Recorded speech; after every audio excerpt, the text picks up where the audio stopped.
T. It's in the name. Welcome into the Helping Healing Humor podcast with Ben and Travis. Today we kick off season 6 with our part 2 interview with our good friend from Ukraine, Kate. We will get right to the interview after this important message.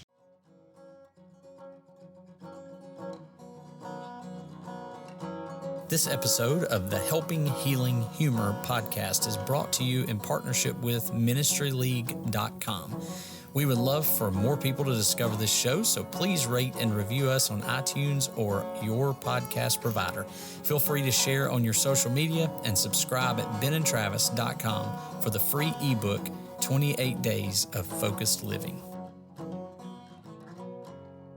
When you think about what are the hard sayings of Jesus, and I'm not sure that there's one that's much more difficult than love your enemy. Yeah. And in times like this, Kate, for you, for your family, for the church family, for everybody that's in your circle that's involved in all of this and having to deal with all of this, you're having to live a year away from your home because of an enemy. And I don't know if you can expound on that, but it seems as though you have a ability. I know that there's days you probably struggle with that, but you seem to have a attitude about yourself that indicates to me that you do show love to your enemy. Yeah, about that. I'll tell you, the thing is, I like how Ben said that about we are feeling here like comfortable. And I'm coming to this trap too. I'm getting into this trap too. I sometimes I do feel here so comfortable that I was like, oh wait, did I check the news? But I'm thinking, did I check the news? But what I should be thinking, did I pray? Or like, did I? It's hard. Was like, lives are so busy. And I don't even have a kid, but my life is busy right now, with the work and some activities at church. And I just moved into a new place. We got so caught up with all of the things. But what I wanted to say is that me coming here and all of the other Ukrainians coming here, the amount of love we received at Tuscumbia Church of Christ is like, we knew that we are prayed for, cared for, and loved for, and we didn't even ask for that. Like, I didn't come here with expectations that everybody's gonna be like, oh, poor Kate. I didn't come here to hear those things from people, and I don't hear that. But what they share is their time, their true interest, and they want to be involved. And when they ask, how is your day, or like, how is your family, they actually care. They're not just asking because they're polite. So that's just something that I've been learning from all of you guys here. That's just something that's not common in my culture. And church in Ukraine is pretty young, and there's a lot that I need to be absorbing here from other people, and this is what I'm doing. I'm very thankful to have people like that in my life. Well, take all of our good stuff and leave all of our baggage here, right? Don't take any of that. But I think of in the Bible, and I can't remember, there are several occasions, but when the Romans were taking Christians to be persecuted, and a lot of them put to death, put in jail, there would be people who would come out to see them and cheer them on. Other Christians would cheer them on as they went to suffering and persecution. And just people were in awe of the response of Christians, even in the midst of horrible, terrible circumstances. And I just am blown away by your example, coming in and smiling and having a good, not that there's times we shouldn't share when we're struggling, but, I think that that's such a great example to those of us that think we got problems, and we all do, and we all have them. But what an example of that. Like I said, I preached at Tuscumbia about suffering, and for them to tell me there are people watching on the other side of the planet, and it was that's such a blessing to me and hopefully that is reciprocal. But that's how God works. There's this reciprocation. That's a whole new word probably that I just created. But the fact that this can be heard around the world, and we've got people who listen and all over the place, and they're going to hear this story. And we know God's going to be glorified, and then also people will be touched by it. People, like I said, that may not wake up and think about Ukraine every day. At least when they hear this, they're going to go, I need to be praying about that, or I need to be thinking of those people and seeking out a way that we can help. So the next question is, how could somebody who's listening to this, obviously prayer is huge and kind of the easiest and most powerful thing, but are there other ways that we can help or reach out to you or anyone else? Would there be a contact person? Yeah, absolutely. So just like I mentioned earlier, there's a housing thing going on in Warsaw. People come and go, but there's like a specific amount of people who are staying there. And, for right now, I think some of them, already working and all the things, but at the very beginning, they had nothing. They came with nothing. They came was like little bags, not even like suitcase or anything, because I didn't have time. So with all of this being said, that there's Ukraine Fund that's going on, and it exists. And if you need more information about it, if you want to help like specific people, or if you want to pray for specific people, just go to Pray for Ukraine group on Facebook, or go to the page of Jeff Abrams.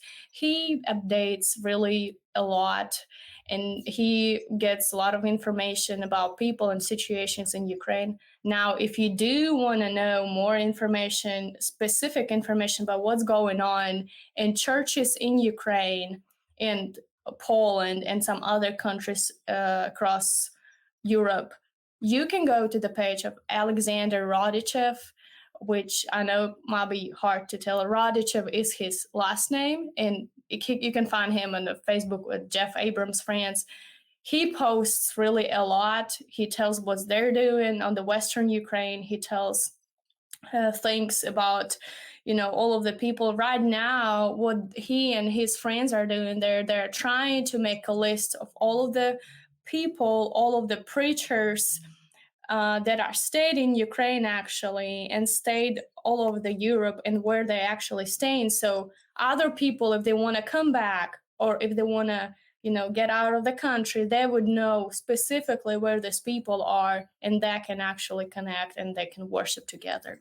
So that's the main thing, I think. I'll put all that information that I can find in the description. I'll help you. So Kate, we know, and you've talked about missing home, and if you could send a message to them, if they were out there and somebody was going to hear this in Ukraine, is there something you'd like to tell them? Or if it's not just them, just the whole world, like what would you want them to know as we kind of wrap up our interview? Yeah, well, there's nothing that I can say that can make it better, or there's nothing really. But what I'd say, God already won, and we're just waiting for our victory. And, people who are here did not forget people who stayed there. This is, my heart is there. Our hearts are there. Our lives are there. And we all praying and hoping that it's all going to end soon. And, the main thing is just stay with God. Just, and I mean, you encourage me, really. The people who stay there, the people who are serving so big, and their hearts are so big and open for all of the people who stayed there, it's encouraging me, and I am a better person because I know some people who stayed there, and because I know what they're doing, what they're going through, and they're just great examples for me. This episode of the Helping Healing Humor with Ben and Travis podcast is brought to you by Heritage Christian University. The mission of Heritage Christian University is simple. We aim to advance the churches of Christ by equipping servants through undergraduate and graduate programs. HCU produces effective communicators of the gospel, focusing on evangelism and a commitment to Scripture. Heritage Christian University offers the following degrees: Associate of Arts in Biblical Studies, Bachelor of Arts in Biblical Studies, Master of Arts, Master of Ministry, and a Master of Divinity. HCU is accredited by the Association for Biblical Higher Education. Since 1968, Heritage Christian University has offered affordable degrees in biblical studies, allowing graduates to thrive in their ministries without the burden of loan debt. For more information about Heritage Christian University, visit www.hcu.edu.